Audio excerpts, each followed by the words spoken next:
Shahan Derkarabadian loves his job. I can see some worms in here, and who knows what else is in these samples. So it's a little treasure chest. I mean, he really loves his job. It's like that feeling of when you wake up for Christmas and you're looking through the boxes and you get that thing you wanted, you know? Yeah, it's like that for me. Every box has something cool in it. And sometimes he can't contain his excitement. I texted a friend of mine who studies this group and I said, we got one. We have one specimen here. Even a tiny jar of sediment can contain riches. There's probably dozens and maybe hundreds of specimens in here. We just need the time to kind of sort through it.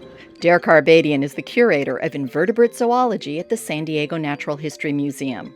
Yeah, so as a curator, my job is to kind of direct the research of the invertebrate zoology department. So I guide where we're going to collect, what we're collecting, what projects we're taking on. It used to simply be called the Department of Entomology, but now it bears the more expansive title of invertebrate zoology. Invertebrates cover every animal without a backbone that is more than a single cell. So it's a lot of things. It's 90% of life on this planet, probably. So that includes things like insects, arachnids, all the crustaceans, everything you can imagine that is all the little weirdos, basically. Derkarabadian oversees millions of these little weirdo specimens that span 150 years. So this is an example of a tiger beetle box. A bin full of scorpions. This is our beetle diversity box. These are actually an undescribed species. Oh, we have a horseshoe crab. This is a second horseshoe crab. I thought we only had one. Every time I look through things, there's new stuff. And it's all kept in multiple temperature-controlled collection spaces across the museum. I even found the bug that changed my life just hanging out in his lab. I heard that there were something called Goliath beetles in Africa that grew to 6 inches in length. And that cut short my plans of working in wild animal preserves in Africa. And imagine sleeping on the ground, and one of these just like crawls into your sleeping bag or over your face.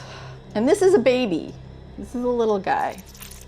Derkarabadian's field of expertise is arachnids. I don't know if you'll be able to see it, but there's really, really tiny arachnids in there. And these are really hard to find. So some things you have to really dig deep, whether it's leaf litter or you flip a giant rock and you have to look for this less than 1 millimeter thing there. And he keeps looking because not everything has been identified yet. There's an estimate out there that of all species that exist on the planet, only about 20% of them have actually been described and studied. So we're at 80% unknown diversity. One arachnid he's very familiar with is the trapdoor spider. So it's a silk-lined burrow with this trapdoor spider, and I don't know if you can see it, but at the very tip there's 2 little puncture marks. So they use their fangs there to hold the door shut. Derkarabadian takes me to a sacred cabinet that he carefully unlocks. It contains holotypes, or the name-bearing specimens for an entire species. So that single specimen holds that name. So any scientist that wants to know what that species looks like, they go back to that holotype. So we have our type specimens here, and this is perhaps the most important case in our entire collection because holotypes are irreplaceable if something happens. So if there was a reason to evacuate this building and this room, I would carry this case on my back down the stairs. The cabinet also contains a lacewing that's not a holotype, but is special for a very different reason. It is the only Charles Darwin specimen in this museum, and it is well protected with the most important specimens in this invertebrate zoology collection.